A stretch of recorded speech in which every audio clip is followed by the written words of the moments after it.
Good morning, everyone. This is Saujanya working as Assistant Professor in CSE Department at GRIT.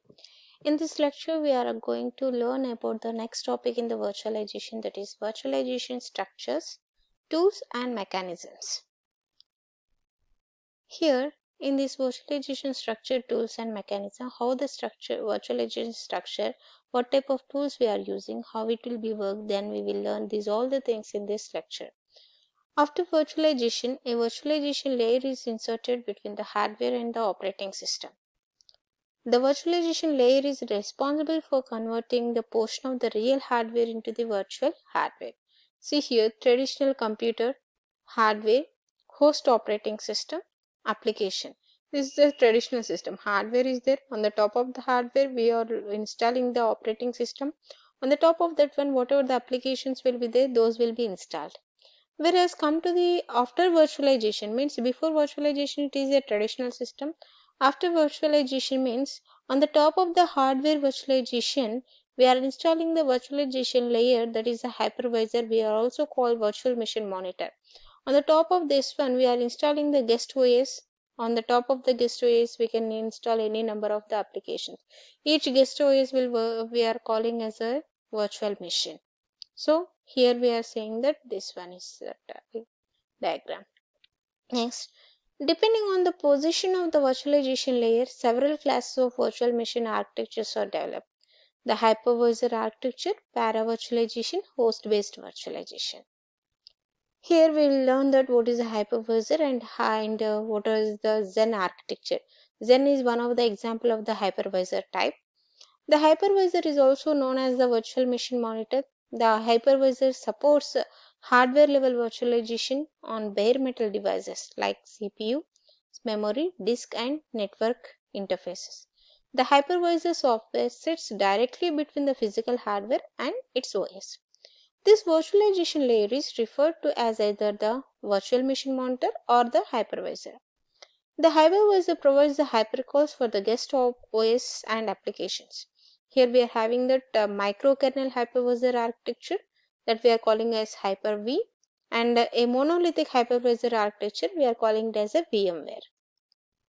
Next, what is a microkernel hypervisor? A microkernel hypervisor, which includes only the basic and unchanging functions such as physical memory management and processor scheduling.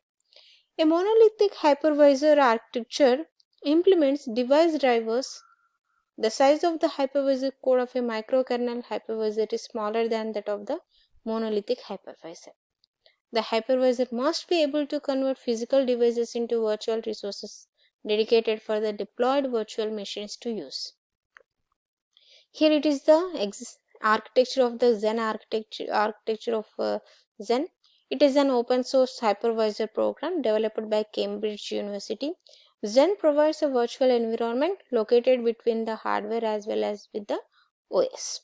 Here it is there, Zen architecture, how it will be there. Hardware devices. On the top of this one we are installing the hypervisor that we are calling it the Zen. In this, on the top of this one, we are installing the number of virtual machines, right? See here, this is the one virtual machine, second virtual machine, third virtual machine. Here, whatever the virtual machine we are calling first one, that we are calling it as a domain 0 because it will act like a parent. Remaining all the virtual machines work like a guest domain or else the child of that virtual machines, right?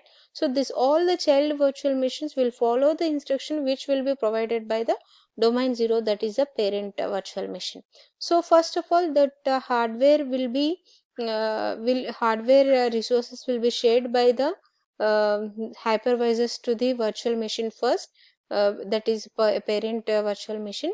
So first whenever that guest virtual machines wants to use any of the resources from the hardware, so at that time they should first take the permission from the virtual machine one, then it will be given by the Zen hypervisor. The next is that Zen is a microkernel hypervisor and does not include any device drivers natively. It just provides a mechanism by which a guest OS can have direct access to the physical device. As a result, the size of the Zen hypervisor is kept rather than small. Other vendors developing the commercial Zen hypervisors or Citrix Zen Server and Oracle VM. The core components of a Zen systems are hypervisor as well as the kernel. Here, domain 0, it's a virtual machine 1, or else we may call it as a parent virtual machine. Many guest OS can run on the top of the hypervisors. The guest OS which has control ability is called the domain 0 and the others are called the domain U. So domain 0 is the parent virtual machine.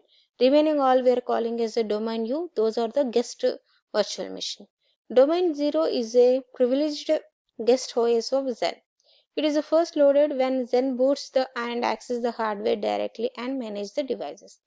Domain 0 is a management virtual machine, allocates and map hardware resources for the guest domains that are the domain use. Domain 0 is a crucial. If it is compromised, the hacker can control the entire system. So security policies are needed to improve the security of domain 0. Here, domain 0 is having a virtual machine motor and allows users to create, copy, save, read, modify, share, migrate, and roll back virtual machines. Unfortunately, it also brings a series of security problems during the software lifecycle and data lifetime. Virtual machines are allowed to roll back to previous states in their execution to fix the continuous errors. Virtual machines can rerun from the same point many times. Example, as a means of distributing dynamic content or circulating a live system image. Thank you. I think in this lecture we are learned about the virtualization tools, mechanisms, and everything. Hope everyone understood about the topic of virtualization structure as well as the tools and mechanism. In this video, we learned that Zen architecture and everything. Okay, thank you.